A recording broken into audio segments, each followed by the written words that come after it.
Olá, nós estamos para mais uma aula de escola dominical. Hoje, domingo, dia 13 de dezembro. Eu espero que você também, como eu, que nós sejamos edificados e edificadas por esta palavra. Antes de nós estudarmos e meditarmos sobre o tema, eu quero orar com você. Vamos orar? Senhor Deus, nós estamos na Tua presença, diante do livro da palavra, ó Pai. Pedimos que o Senhor a revele aos Teus filhos e filhas, aos amigos e amigas que estão também participando dessa aula. Que seja, ó Pai, edificante, que nos revigore, que seja, ó Pai, um tempo de aprendizado diante da Tua presença. Obrigado e pedimos que o Senhor abençoe cada pessoa, cada participante desta conversa. Nós oramos e pedimos tudo em nome de Jesus. Amém. Hoje eu quero conversar com você sobre um tema desafiador para nós como igreja: homossexualidade. Como nós, cristãos e cristãs, nos relacionamos com pessoas que optam por essa condição, se assim nós podemos dizer, né? É importante, como igreja, nós analisarmos esse tema com bastante respeito, com seriedade, sem os preconceitos, né? E espero que seja assim também um tempo de crescimento para nós como igreja. E o texto bíblico para a nossa conversa, que eu indico, que nós vamos propor nesta aula, está lá em Romanos, capítulo 1, do versículo 18 até o versículo 32. Vamos ler juntos e juntas esse texto. A ira de Deus se revela do céu contra toda impiedade e perversão dos homens, que detêm a verdade pela injustiça. Porquanto, o que de Deus se pode conhecer é manifesto entre eles, porque Deus lhes manifestou. Porque os atributos invisíveis de Deus, assim o seu eterno poder, como também a sua própria divindade, claramente se reconhecem desde o princípio do mundo, sendo percebidos por meio das coisas que foram criadas. Tais homens são, por isso, indesculpáveis, porquanto, tendo o conhecimento de Deus, não o glorificaram como Deus, nem lhe deram graça, antes se tornaram nulos em seus próprios raciocínios, obscurecendo-lhes o coração insensato, inculcando-se por sábios, tornaram-se loucos, e mudaram a glória do Deus incorruptível em semelhança à imagem de Deus corruptível, bem como de aves, quadrúpedes e répteis. Por isso Deus entregou tais homens à imundícia pelas concupiscências do seu próprio coração, para desonrarem o corpo entre si, pois eles mudaram a verdade de Deus em mentira, adorando e servindo a criatura em lugar do Criador, o qual é bendito eternamente. Amém. Por causa disso os entregou Deus às paixões infames, porque até as mulheres mudaram o modo natural das suas relações íntimas por outro, contrário à natureza. Semelhantemente, os homens também, deixando o contato natural da mulher, se inflamaram mutuamente em sua sensualidade, cometendo torpeza homens com homens e recebendo em si mesmo a merecida punição do seu erro.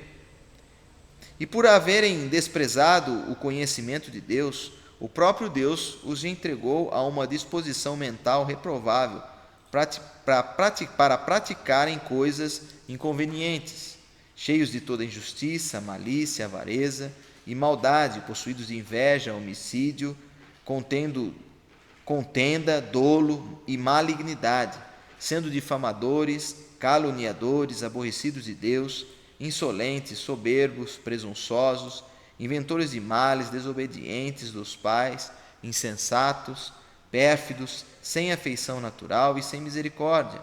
Ora, conhecendo eles a sentença de Deus, de que são passíveis de morte os que tais coisas praticam, não somente as fazem, mas também aprovam os que assim procedem. Amém por essa palavra. Bem, esse texto de Paulo, escrito aos Romanos, é bastante conhecido, né? A carta aos Romanos. Nós vimos aqui na leitura que a questão das relações de pessoas do mesmo sexo, do mesmo gênero, elas eram condenadas pelo autor da carta. O interessante é que nós somos muito seletivos e seletivas quando lemos a palavra.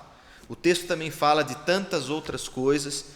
Se nós pegarmos dos versículos 29 até o 31, você tem uma listagem de vícios, de erros presentes em muitos de nós. Mas, porém, né, a injustiça, a malícia, a avareza, a maldade, a inveja, o homicídio, a contenda, o dolo, a malignidade, as difamações, esses muitas vezes a gente passa por cima, né? As calúnias, as pessoas insolentes, os soberbos, os presunçosos. Nós não costumamos falar muito destas pessoas, os pérfidos, os sem afeição natural e sem misericórdia. Esses a gente não comenta muito. Mas, infelizmente, nós somos perseguidores e perseguidoras de algumas questões que para nós nos afetam muito, sobretudo no que diz respeito à sexualidade, né? Que já é um tema bastante desafiador para nós, seres humanos. Posso garantir que nenhum de nós tem esse tema da sexualidade tão resolvido. Precisamos, cada vez mais, nós cristãos e cristãs, estudarmos sobre o tema, pensarmos nestas relações, independente ainda das opções, mas pensarmos a questão do corpo, a questão de como nós temos utilizado o nosso corpo. Um dos problemas também que nós vivemos é a negação do corpo. Muitas pessoas, entendendo como se o corpo fosse algo pecaminoso, e por isso preferem não tratar na igreja. E a gente já tem falado isso bastante, que quando nós não tratamos de um tema, não conversamos abertamente, com seriedade, com cuidado, é muito provável que isso torne-se uma perversão no meio cristão. Porém, o que o texto nos chama a atenção aqui em Romanos é justamente a perversão de pessoas que detêm verdade pela injustiça, né? Esta perversão que também pode ser dita como uma inversão, e mais à frente nós poderemos ver isso, né? Que eles dizem assim, versículo 23, mudaram a glória de Deus incorruptível em semelhança à imagem de homem corruptível, bem como aves, quadrúpedes e répteis. Está aqui, essa perversão que nós fazemos também está ligada a uma inversão, né? Nós deixamos de adorar o Criador, o texto também diz, para adorarmos a criatura, né? Aquilo então que é verdade, nós invertemos pela injustiça. Aquilo de Deus que é incorruptível, nós colocamos a imagem de um homem ou de um ser humano corruptível. O Deus Criador de todas as coisas passou a ser secundário, e nós passamos a adorar a criação, né? Os objetos, os bens, ou até mesmo as pessoas, e até as nossas relações, passando acima assim do próprio Deus. Eu penso que aí está um dos grandes erros nossos, né? Quando a gente perverte as coisas na nossa vida. Qualquer que seja a nossa relação, quando ela passa a ser o sentido e não mais Deus na nossa vida, então nós precisamos parar e conversar. E por isso hoje eu proponho o tema da homossexualidade. Vamos pensar isso de maneira pastoral, para nós entendermos como a igreja atua nesse contexto. E eu queria iniciar fazendo aqui uma citação, né, nesta introdução, do professor Valdinei Ferreira. O professor Valdinei também é pastor na primeira IPI de São Paulo, e esse texto ele publicou numa revista chamada Teologia e Sociedade. Ela é publicada lá pela Faculdade de Teologia da nossa igreja. É uma publicação do ano de 2013 e diz assim: no Brasil, é cada vez maior a preocupação com o tema da homossexualidade e o direito das minorias.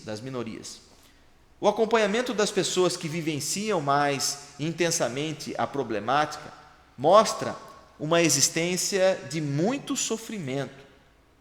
Qualquer pronunciamento, qualquer fala pastoral deve evidenciar respeito e amor pelos homossexuais.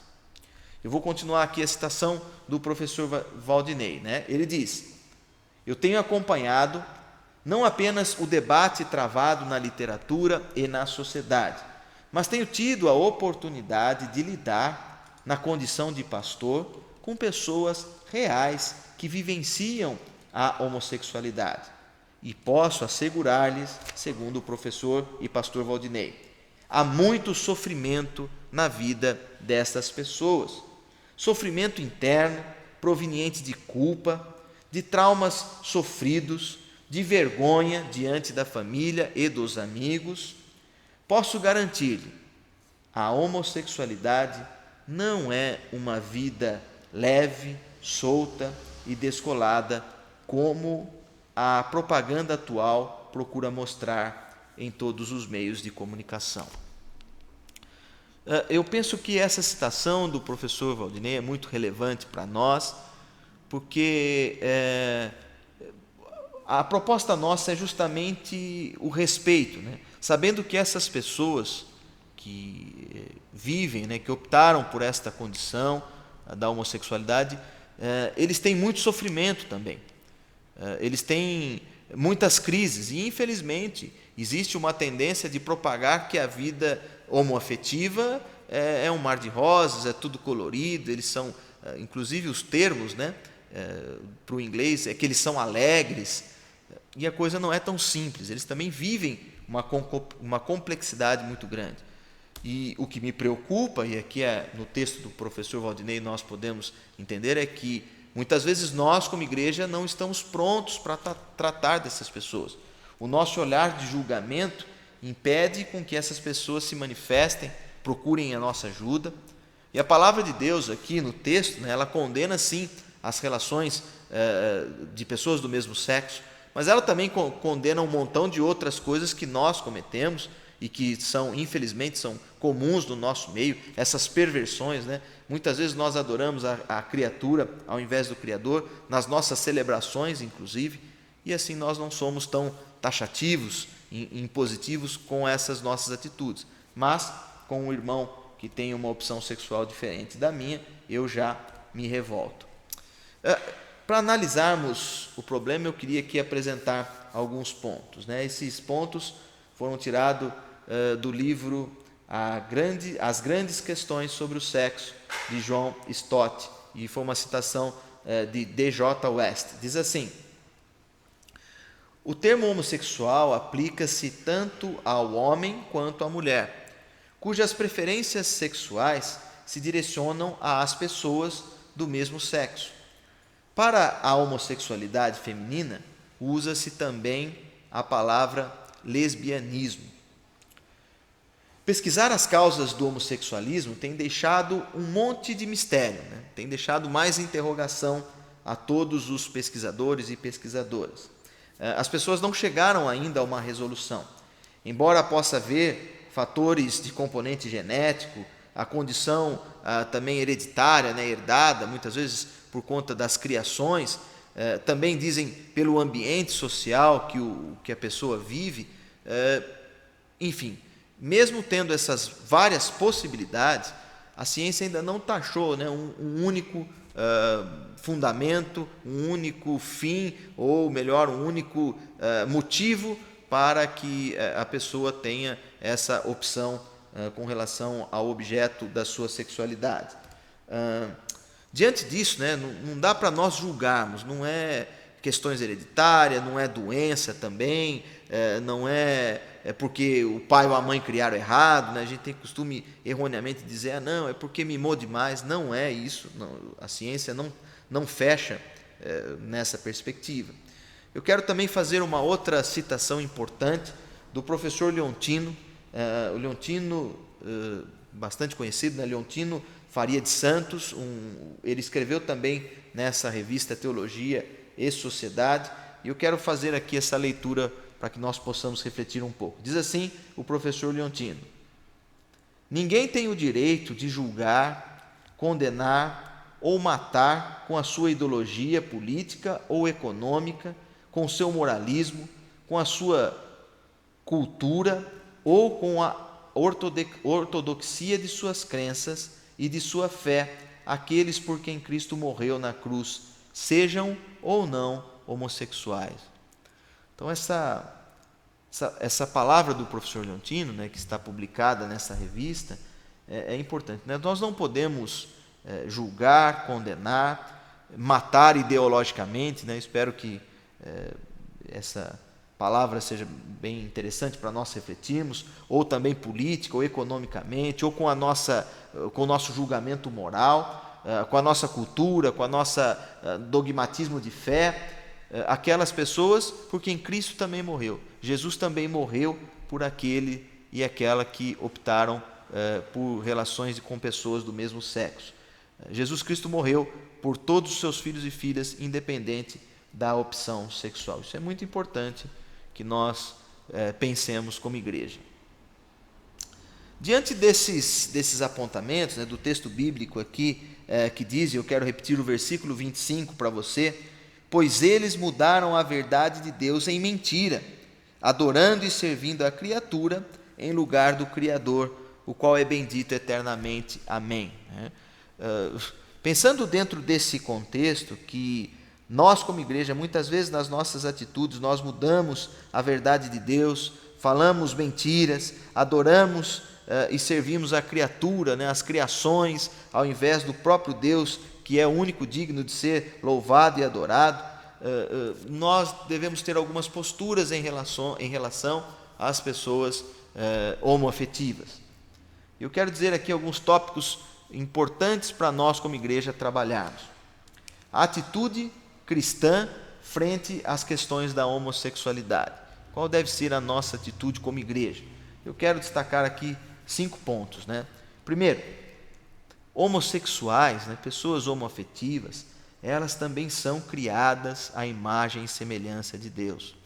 Portanto, quando eu julgo, quando eu condeno um irmão ou uma irmã por conta da sua escolha, da sua opção sexual, eu estou também julgando e condenando uma criatura criada à imagem e semelhança de Deus. Eu preciso ter muito cuidado com isso, né? Jesus Cristo morreu também pelas pessoas homoafetivas e nós não podemos fazer distinção ideológica, pressão política, econômica sobre essas pessoas. Outro ponto também importante que eu quero destacar a igreja precisa combater a homofobia, né? Nós não podemos aceitar quando alguém é discriminado ou sofre alguma violência, né? A não à homofobia. Nós devemos trabalhar contra isso, né? Ninguém pode ser violentado. Eu me lembro que há algum tempo, hoje, graças a Deus, não temos visto menos, né? Mas que as pessoas eram espancadas nas ruas da cidade por conta da sua escolha. E nós, como igreja, não podemos ser coniventes com isso. Agora também, né, eu também defendo a ideia de que as pessoas podem discordar, sim, né? Eu não posso discriminar, eu não posso tolerar que essa pessoa seja discriminada, mas também as pessoas podem discordar, né? Isso não significa que você, pai, mãe, vai orientar o seu filho. Sim, tem que orientar, né? A Bíblia também fala a família, homem, né, e a mulher. Isso não exclui, a igreja tem o direito de se posicionar, né? Não precisamos, não temos a obrigação de aceitar essa relação, né? Você ter a sua opinião pessoal. Eu acho que isso é o que a gente tem que ter respeito e cuidado com essas pessoas. Não podemos assim propagar ainda mais a violência. Outro ponto, né? Homossexualismo não é o único e nem o mais condenável dos pecados. Infelizmente a gente fica muito preso nesse tema, né? E esquece de ver outras coisas. A igreja condena facilmente alguém por conta da sua escolha sexual e tantas outras, como nós citamos aqui, vícios que estão presentes nos versículos 29 ao 31, que nós não analisamos com a mesma veemência. E último ponto para nós pensarmos, né, como igreja, eu falei 5, mas na verdade são 4, eu que anotei errado aqui no meu slide. Na verdade são 4. O que nós precisamos fazer, sim, é oferecer apoio a essas pessoas ou para essas pessoas. Precisamos oferecer o cuidado pastoral. Eu fico muitas vezes pensando, né, por conta do nosso preconceito, as pessoas não se achegam a nós, não assumem a sua condição. E por isso elas não podem ser tratadas, não podem ser cuidadas. E imaginem vocês que eles têm tantos problemas quanto nós, né? Os irmãos e irmãs que vivem nessa condição, nessa opção, eles também têm as suas crises e por conta do preconceito, a igreja não abre as portas, não está disposta a dialogar sobre o tema e sobre a vida dessas pessoas, irmãos e irmãs. Bem, eu espero que você também, a partir dessa conversa, tenha despertado esse olhar cuidadoso, atencioso, que também não é nenhuma apologia, como bem disse na primeira citação, existe do professor Valdinei, existem meios que querem pregar como se essa vida fosse perfeita. E a igreja tem que se posicionar também. Não é perfeita, tem problemas, tem crises, como todos os relacionamentos. Mas também nós temos que respeitar e cuidar dessas pessoas. Para concluir essa nossa conversa, a Bíblia ela condena qualquer tipo de inversão que possa existir na nossa vida, qualquer tipo de perversão. Quando nós invertemos aquilo que Deus criou para que nós desfrutássemos, e quando isso torna-se inverso, né, isso passa a ser um sentido para nós estamos pecando. Quando nós, como diz o texto bíblico, adoramos e servimos a criatura em lugar do Criador, nós estamos pecando. Contudo, nós, como igreja, precisamos cuidar pastoralmente das pessoas que estão marginalizadas, que vivem sobre o preconceito por conta da sua escolha e opção sexual. Fica aqui o desafio para nós, como igreja, olharmos com mais cuidado sobre esse tema. Que Deus abençoe a sua vida, que Deus também possa completar essa reflexão nas nossas mentes, nos nossos corações. A paz.